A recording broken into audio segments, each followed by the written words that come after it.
नमस्कार आदाब, सत श्री अकाल, गुड मॉर्निंग। मैं मनीष कुमार। दोस्तों, द फ्री हुआ के डिजिटल प्लेटफॉर्म पे आप सभी का स्वागत है। आज हम बात करेंगे वेपन्स ऑफ मास डिस्ट्रक्शन। एक ऐसा कानून हाल फिलहाल में दोनों सदनों से पास किया गया है जिसके तहत जितने भी न्यूक्लियर वेपन्स हो, बायोलॉजिकल वेपन्स हो या केमिकल वेपन्स हो, इसमें इलीगल जो फंडिंग करते हैं, जो भी लोग इलीगल तरीके से इनकी फंडिंग करते हैं, उनको बनाने का काम करते हैं, उन पर लगाम लगाने के लिए इस कानून को लाया गया है। दोस्तों, इस कानून को पिछले जो कानून था उससे रिप्लेस किया गया है, जिसका था weapons of mass destruction act 2005। उससे इसको बदला गया है। चलिए जानने की कोशिश करते हैं इस लॉ के अंदर क्या क्या प्रावधान किए गए हैं।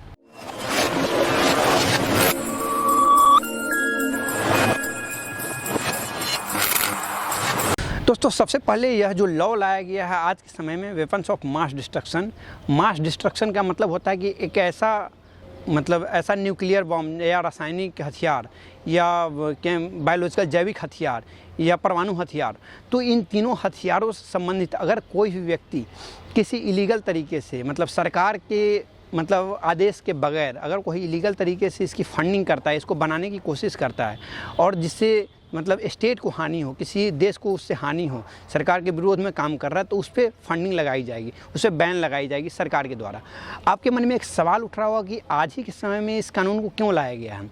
तो सबसे पहले जान ले, आज जिस तरीके से सिनेरियो है, रसिया और यूक्रेन की जिस तरीके से लड़ाई हो रही है, वहाँ पे देखा गया है कि रूस हमेशा इस बात को हमेशा उठा रहा है, क्योंकि हम परमाणु युद्ध कर सकते हैं और परमाणु हमला कर सकते हैं यूक्रेन पे। इसको देखते हुए यूएन ने एक एडवाइजरी जारी की है FATF को। FATF एक ऐसी ऑर्गेनाइजेशन है, इंटरनेशनल बॉडी है, financial action task force. Financial action task force 1989 में बनी थी, इसके अभी 39 मेंबर पूरे हैं।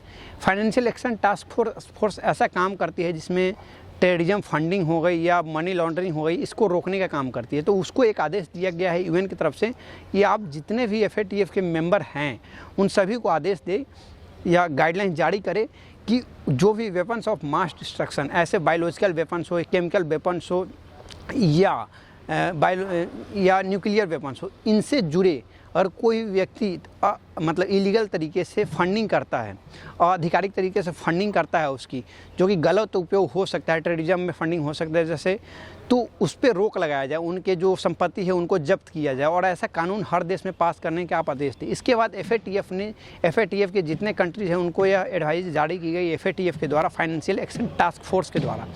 फिर जितने भी कंट्रीज़ हैं, यहाँ पे भारत ने भी एक कानून पास किया हाल फिलहाल में। इसके पास कानून थी, लेकिन वह कानून इस तरीके से सख्त नहीं थी कि जिस पे डायरेक्ट एक्शन लिया जा सके। आज का जो कानून पास हुआ है, इसके तहत जितने भी जो भी लोग रासायनिक हथियार या जैविक हथियार या परमाणु हथियार संबंधित कोई भी इलीगल काम करते हैं, तो उन पे बैन लगाया जाएगा डायरेक्ट। इसको देखा जा रहा है कि होल सिनेरियो से कहीं आज के समय में देख लीजिए, पाकिस्तान को कहीं डर है कि कहीं अफ़गानिस्तान का तालिबान जो शासन वहाँ पे कर रहा है, तालिबान के हाथों में अगर कहीं परमाणु हथियार आ गया तो फिर दुनिया के लिए ख़तरनाक साबित हो सकता है। इससे पहले भी ऐसा देखा जा चुका है, जब सद्दाम हुसैन को मारने की भी जब कोशिश हुई थी, तो उस वक्त सद्दाम हुसैन पे भी ये आरोप लगा था कि वो भी एक न्यूक्लियर जो बम है, न्यूक्लियर जो हथियार है, उसकी सप्लाई कर रहा है, उसकी भी सब, लेकिन ऐसा झूठा माना गया था। जब बाद में पड़ताल इसकी की गई तो इसको झूठ पाया गया था। लेकिन आज के समय में देखें तो जिस तरीके से वर्ल्ड सिनेरियो बन रही है और पूरी दुनिया में इतनी हथियार है कि अगर उस पूरी हथियार को एक बार चला दिया है तो 8 बार दुनिया ख़त्म हो सकती है, और 8 बार 8 टाइम्स दुनिया पूरे बर्बाद हो सकती है। इतनी हथियार पूरी दुनिया में आजकल अवेलेबल है। इसलिए इस कानून को लाने का मुख्य मकसद है शांति कायम करना पूरी दुनिया में। और FATF ने सभी को सूचना दी है कि आप ऐसा कानून बनाएं। और ग्रे लिस्ट कंट्री है बाकायदा, तो वो इस कानून को पारित करेंगे नहीं, क्योंकि जो ग्रे लिस्ट कंट्री है, जैसे हो गए UAE हो गए और पाकिस्तान हो गए, ग्रे लिस्ट कंट्री में आते हैं, और नॉर्थ कोरिया जो कि ब्लैक लिस्ट कंट्री में आता है FATF के लिस्ट में। तो उन सभी के लिए वहाँ ज़्यादा खतरा इसलिए होता है क्योंकि जो वहाँ पे जो एडमिनिस्ट्रेशन है, इस चीज़ को बाकायदा प्रॉपर तरीके से देख रेख नहीं करता है कि जो वहाँ पे बायोलॉजिकल या रासायनिक चीज़ों पे जो फंडिंग हो रही है, इसको देखने की ज़रूरत पड़ती है। और जो वाइट लिस्ट कंट्री है, जैसे इंडिया वाइट लिस्ट कंट्री है, तो ये इंडिया ने कानून पास कर दिया ऑलरेडी। और जो वेपन्स, जो न्यूक्लियर वेपन से समृद्ध देश है, जैसे UK हो गए, फ्रांस हो गए, चाइना हो गए, इंडिया हो गए, पाकिस्तान हो गए, इजराइल हो गए या अमेरिका हो गए, ये सब जितने कंट्री हैं, 9 कंट्रीज टोटल हैं जिनके पास न्यूक्लियर वेपन से संपूर्ण देश है। तो इन देशों इन देशों ने हाल फिलहाल में अपने पार्लियामेंट में एक कानून लाया है।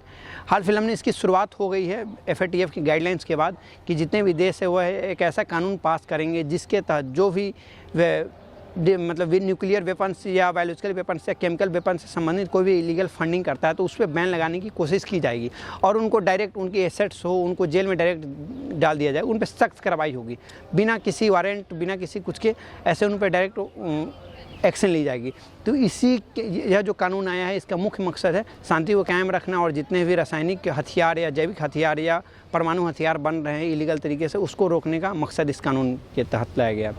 धन्यवाद, thank you so much. Cameraman खुशी के साथ मनीष कुमार, LPU फगवाड़ा, पंजाब।